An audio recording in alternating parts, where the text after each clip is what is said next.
सम्मा संभूतस्य नमो तस्य भगवतो अरहतो सम्मा संभूतस्य नमो तस्य भगवतो अरहतो सम्मा संभूतस्य बुद्धं शरणं गच्छामि धम्मं शरणं गच्छामि संघं शरणं गच्छामि द्वितीयंपि बुद्धं शरणं गच्छामि तृतीयंपि धम्मं शरणं गच्छामि तृतीयंपि संघं शरणं गच्छामि तृतीयंपि बुद्धं शरणं गच्छामि तृतीयंपि धम्मं शरणं गच्छामि तृतीयंपि संघं शरणं गच्छामि पाणाति पाता वेरमणि शिक्षा पदाना वेरमणि शिक्षा पदम समादयामि कामेश मिच्छा चारा वेरमणि शिक्षा पदम समादयामि मूसा वादा वेरमणि मेरे मज्ज प्रमाद ठाना वेरमणि शिक्षा पदम समादयामि बुद्धं नमामि धम्मं नमामि संघं नमामि साध साधु साधु।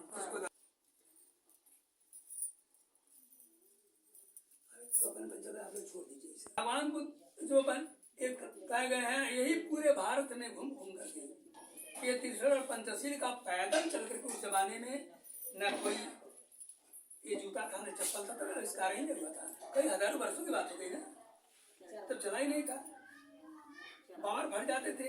लेकिन पूरे भारत में पैदल घूम करके धर्म का प्रचार किए। क्या किए? यही पांचों शीलों का। ये पांच शील क्या है?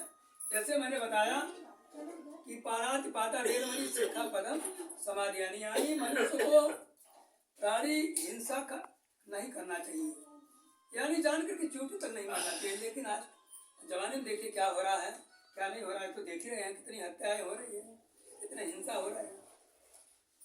तो पहला सील उनका ये था भारत में घूमकर बताना कि मनुष्य को प्राणी हिंसा नहीं करना चाहिए। दूसरा है आदिना दाना वेरमणि शिक्षा पदम समादयामि। आदिना दाना का मतलब यानी चोरी नहीं करना चाहिए। यह पाली भाषा है, पाली भाषा से नकल करके बराबर ने संस्कृत भाषा कर ली है। पाली भाषा पहले चलता था उस जमाने में, कई हजार वर्ष पहले, वहीं से तब उसके बाद ये सब नकल किए तो संस्कृत भाषा बना दिया। तो आदिना दाना मतलब यह हुआ कि चोरी नहीं करना चाहिए। तीसरा है कामेश मिच्छाचारा वेरमणि शिक्षा पदम समादयानि। कामेश मिच्छाचारा का मतलब होता है औरत या हो या पुरुष हो, पति कराते हुए औरत, औरत कराते हुए पति, कहीं कहीं दूसरे किसी जगह गलत संबंध नहीं बनाना चाहिए, ये शिक्षा दी हो। पाणाति पाता वेरमणि शिक्षा मतलब समादयानि। आदिना दाना वेरमणि शिक्षा पदम समादयानि। कामेश मिच्छाचारा वेरमणि शिक्षा पदम समाधि का मतलब ये हुआ। आखिरी मूसा वादा वेरमणि शिक्षा पदम समादयानि कि झूठ नहीं बोलना चाहिए, झूठ नहीं बोलना चाहिए। अब सोच लीजिए इनकी कितनी सत्य सत्य इनकी सील थी भगवान बुद्ध की। पांचवा है कि सूरा मेरा मत प्रमाद ठाना वेरमणि शिक्षा पदम समाना, यानी श्रुति से लेकर जितने नशापान है इसको नहीं करना चाहिए। ये भगवान बुद्ध घूम घूम करके धर्म का प्रचार किए। तो कहानी से तो हम पंचशील किए इसलिए नेपाल के पास एक लुम्बिनी जंगल है। लुम्बिनी के बाद सिद्धार्थ में कपिल वस्तु है। तो कपिल वस्तु में इनकी हवेली थी। इनकी हवेली मैंने देखा, हम तो इतने उम्र में हम एक सरवस्ती नहीं गए, बाकी हर जगह चले गए, हर जगह हमने घूम लिया। नालंदा विश्वविद्यालय पटना वगैरह सब। पूरा मकान इनका हवेली गिरा हुआ है, कई हजार वर्षों से कोई मकान रहेगा। गिर करके कितना तक है कि जमीन से इतना ही ऊंचाई पे है, सब ईटा, इतनी इतनी चौड़ी दीवारें हैं, ये सब गिर गिर के पस्त है। जहाँ महामाया नहाती थी, सुदोधन उनके पिता नहाते थे, वो पोखरा अलग है। और जहाँ बुद्ध भगवान आज यशोधरा जी नहाती थी, उनकी पत्नी, उनका पोखरा अलग बनवाए थे, दोनों आमने सामने बनवाए थे। तो मैंने वहां पर गया, तब कपिल वस्तु में जब हरा तो उनका हवेली देखा, उनका परिक्रमा किया। वो 24 घंटे नगारे बाजे, आज भी बज रहा है नगारा बाजा, 24 घंटे उस हवेली में आते हैं। हमारी बिरादरी के लोग हैं, वो बजाते रहते हैं, दिनों रात बजता ही रहता है वो नगारा बाजा। और नेपाल के लोग हैं जो उनकी ड्यूटी लगी रहती है, नेपाल के पुलिस की ड्यूटी है। वहाँ पर कोई ईटा दीवार कोई निकाले न पावे, कोई तोड़ने न पावे, कोई छत न करने पावे, गलत से रूट से चलने न पावे, रूट से लाइन बना हुआ चलिए। तो मैंने उनको बता दिया कि भगवान बुद्ध कपिल वस्तु के रहने वाले थे। राजा उनके पिता का नाम सुदोधन था, माता जी का नाम भगवान बुद्ध के महामाया था। अब बुद्ध जी की पत्नी का नाम यशोधरा था। अब बुद्ध भगवान को आप जानते हैं, तथागत गौतम बुद्ध थे। अब इनकी चूंकि हम जड़ से हम उठा रहे हैं बात, तो जब ये महामाया के पेट में रहे, तो जब 8वां 9 महीना हो गया, तो 9 महीना में राजा सुदोधन, हर जगह की बात है, आज से हम ही लोग के जमाने की बात है कि 40-50 वर्ष पहले जब औरतों को बाल बच्चे पैदा होने को होता था तो मैके ही जाते थे, मैके भेज देते थे, मैके जैसी बातें थी कुछ। और कहें लौड़ी से पालकी सजा करके कि महारानी जी को नैयर छोड़ा हो, आगे पलटन पीछे पलटन, लेडीज पालकी के आगे पकड़े, औरतें दाई ये सब लगी हुई थी, बाजा गाजा, पीछे हाथी, आगे घोड़ा, बाजा साथे जा रहे थे, अपने मैके में जा रहे थे। मैकम तो लुम्बिनी के रास्ते से इनका रास्ता था, सड़क थी तो लुम्बिनी पहले जंगल था, तो उसी जंगल के बीच से ही रास्ता इनके नैहर जाता था। तो माता जी की इच्छा हुई महामाया की कि हमको जरा थोड़ा रुका दो। लौड़िन से कई इशारा किए, पालकी को रुकवा दिए। ये पालकी को महारानी की बात थी, तुरंत आदेश होते हुए रोक दिए जगह जगह, कहे कि सबको हटा दो, लेडीज जेंट्स को तो हटा दो। तो जेंट्स सब पहुंच गई, वहाँ की तैयारी अब रोक दीजिए। राजा सुदोधन क्या खबर पहुंच गई कि राजन क्या होगा, राजन घोड़ा से गए तब लाओ, उसी तरह से चलो रास्ता करके। मुझे बड़ी खुशी है, लड़का पैदा हुआ। हमारी व्यवस्था में आधी उम्र में ऐसी बातें हुई, तो ले करके देखिए हमारी बात जो हम बता रहे हैं बड़े ध्यान से सुनिएगा आप लोग, कहीं दिमाग की उतर जाएगी तो आप पीछे जाएगी तो मिलेगी नहीं। मैं सच्चाई बात कर रहा हूँ। तो भगवान कहे हैं जो चीज करके कसौटी पर सही उतरे, जैसे सोना बता देता है, उस तरह की सीधी बातें थी। अगर जो बात सही तरह से माना नहीं का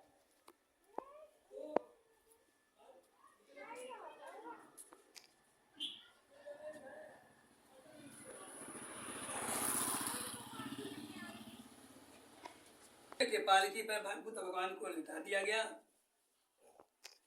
महारानी के इनका पालकी के नीचे इनका अपना आसन लगा था, बगल में खटोला था, उस पर इनको लिटा दिया गया और तमाम फूलों की वर्षा करने लगे लोग, बाजा गाजा के साथ मिठाइयाँ बटने लगे। राजा सुदोधन हीरा जवाहर के गजाए था, जो उनको क्या कमी थी, सब लुटाने लगे गरीबों को। इसी समय वहां पर उसी क्षेत्र में हिमालय पर्वत उसी क्षेत्र पड़ता है, उधर साइड में हिमालय पर्वत पर असीम ऋषि एक रहते थे, बहुत बड़ा संत थे। तभी उनकी तपस्या में लीन हो गई और एक बैग उठे, कहे तो भगवान क्या अवतारिक हो गया। तुरंत तपस्या छोड़ दिए और पलटन तले आगे सुदोधन के मकान तक आ गई थी अंदर, और वो भी पहाड़ से उतरना शुरू किया अपना चिमटा उमटा लेकर के, नंगे बिरंगे। असीम ऋषि महल में आए, द्वारपाल ने द्वार पर रोक दिया, बाहर में धुंध रखा, बढ़ रही है, गरीबों को अन्न धन सब लुटाए जा रहे हैं। तो द्वारपाल ने कहा कि हे संत, आप कहाँ जाते, साधु संत रुको, उसमें अंदर कोई नहीं जा सकता है। राजा को इतनी धूम धड़का का, या आज धूम धड़का चल रहा है, तुम साधु संत आदमी धड़ाए हुए चले जा रहे हो। क्या महाराज से कहा दो, मैं अंदर जाना चाहता हूँ, जाके महाराज से परमिशन दिला दो, जाके तुम बात कर लो। तुरंत गए, यहाँ से दौड़े हुआ गया वो द्वारपाल, कहा महाराज है, एक नन्ना भिलंगा संत आगे निकोटी भर है, राकेश के बोधे द्वारपाल है और आपके दरबार में आना चाहता है। कहा कि जल्दी से लाओ, आदर कुछ संत को लाओ, कभी मत रोको, जाओ, तुमने कहा ना, तुरंत आदर सत्कार के साथ लाओ। राजा सुदोधन के हाथम पते हुए कहे, महाराज जी चलिए, आप आमंत्रित हैं। गए पीछे पीछे, द्वारपाल आगे आगे गए, वहां पहुंचाए। ये लोग सोने की पालकी बैठे थे, बुद्ध भगवान भी सोने पालकी लेटे हुए थे। असीम ऋषि वहां पहुंचे, कह राजन, हमने देखा सुना, मुझे ऐसी शक्ति मिली है, फिर आप क्या भगवान का अवतारित हो गया है।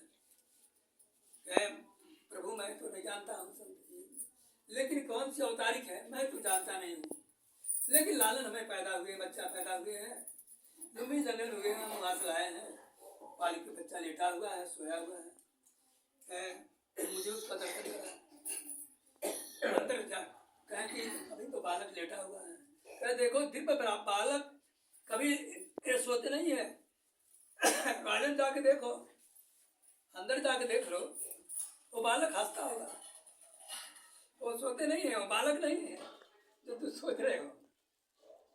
गए देखे तो सही हंस रहे हैं पालकी में, सोचे अरे असीम ऋषि हंस से कहा दिए, ये सही हंस रहे हैं। तुरंत गोद में लिए, कहा महाराज जी आइए। दरबार में गए, ये क्या किए कि 5 मेरा परिक्रमा किए, उसके बाद सामने ये लिया बिगुल, ये साधु संत बिगुल लिए रहते हैं, तो ये 5 फेरा परिक्रमा करके बिगुल को बजाए और कहे महाराज की जय हो। महाराज, ये बालक बहुत दिन पर बालक है, मैं दर्शन पा गया, धन्य हो गया। ठिठा के हंसे असीम ऋषि, ठिठा के हंसे, धूम धड़का बाजा जो चली रहा के दरबार में, जो बटना हो बटना, नौकर चाकर बांट रहे हैं। ठिठा के हंसने के बाद अकारण करके रोने लगे। अब जब ऐसी बात नौबत आई, बताइए आपका ये अवसर जो है, ये शुभ का अवसर है ना, या कोई आगे कारण करके रोने लगे तो लगेंगे सोचने का ये क्या बात, पहले हंसे ऐसा रोने लगे तो कारण जरूर पूछेंगे आप। तो महाराज जी कहे, महाराज जी अरे शांत होइए, महाराज जी शांत होइए, ये रोने का कारण हमको बता दीजिए, ऐसा क्यों रो रहे हैं, पहले हंसे हैं महाराज जी, अब रो रहे हैं। अब आंसू से पोंछ करके महाराज शांत हुए। क्या महाराज कारण पूछना चाहते हैं तो मैं बता देता हूँ, ये कोई वैसी कारण नहीं है, मैं अपने लिए हंसा हूँ, मैं अपने लिए रोया हूँ। अगर पूछना चाहते तो मैं बताता हूँ, सारांश से बता देता हूँ। देखिए, मैं हंसा इसलिए कि आज मैं धन्य हो गया, इस उम्र में मेरी उम्र 80 के करीब चल रही है, मैं ये बालक का दर्शन पा करके धन्य हो गया कि इनका बालक में ही तो कम से कम मैंने दर्शन पा गया, अपने को मैं धन्य हो गया, मेरी तपस्या पूरी हो गई। यही मेरी तपस्या की मेन मतलब था, आज भगवान ने पूरा कर दिया। ले लगा महाराज आप रोए क्यों हैं, इसका तो कारण बताइए। कलम रोया हूँ राजा ने, पर इसलिए रोया हूँ, ये भी जान लो, बताता हूँ। रोया इसलिए, हंसा इसलिए, बता दिया। रोया इसलिए हूँ कि ये बालक की 2 चित्र हमने देखा हाथ में, ये 2 चीजें हैं। ये रेखा बता रही इस बालक की कि अगर ये बालक गृहस्थी आश्रम में आपके पास महाराज जी रह जाएंगे तब तो चक्रवर्ती सम्राट होंगे, पूरब पश्चिम उत्तर दक्षिण चारों दिशा में इससे बड़ा कोई राजा होगा नहीं करेगा, इससे बड़ा विद्वान कोई होगा नहीं करेगा, इससे बड़ा कोई बुद्धि वाला होगा नहीं करेगा, इससे बड़ा कोई शक्ति वाला होगा नहीं करेगा।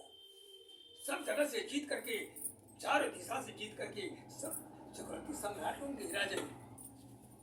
और एक रेखा बता रही राजन कि अगर ये महल से बाहर होंगे तो इतना बड़ा संत होंगे, इतना बड़ा संत होंगे, इतना बड़ा दिव्य विद्वान होंगे कि इससे बड़ा विद्यमान कोई संसार में पैदा ही नहीं होगा। जहां तक धरती गई है राजन, इतना बुद्धिमान कोई नहीं पैदा होगा। इतना बड़ा बुद्धिमान संत होंगे और दुनिया में नाम होगा। यहाँ तक मैं बताता हूँ राजन, ये तो भारत है, चीन, Japan, America, Thailand, America, Korea, Japan, ये सब जगह इन्हीं की पूजा होगी। इतना बड़ा संत होंगे। लेकिन राजन रेखा 2 बता रही है, ये समय बताएगा, बड़ा होने में बताएगा। ये भी इसको मैं नहीं कह सकता। ये रेखा बताया, दोनों बात मैंने बता दिया। आपके पास चक्रवर्ती सम्राट होंगे, अगर बाहर जाएंगे तो बहुत बड़ा संत होंगे, बहुत बड़ा विद्वान होंगे, कि इतना बड़ा संत होंगे कि इनके भगवान के रूप में पूजा जाएगा। और अमेरिका, चीन, जापान, थाईलैंड, सारे विदेशों में इनकी पूजा होगी।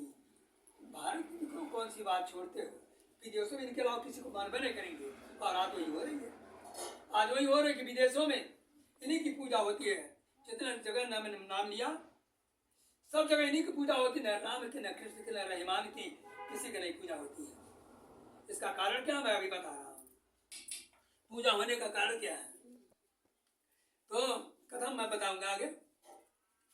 तो असीम ऋषि के जब बातें जिन्होंने सुने, तो राजन कहे, आप प्रभु, अगर आप जो है जितना लेना चाहे, हीरा जवाहर, जो भी सोना चांदी, कम मुझे इसी के साधु संत को, साधु संत किसको क्या है। राजन मुझे कुछ नहीं चाहिए, मुझे, मैं तो फल फूल खा के रह जाता हूँ पहाड़ों में। नौकर चाकर से जितना फल आया घोड़ों से लदवा करके हिमालय पर्वत भिजवा दिए।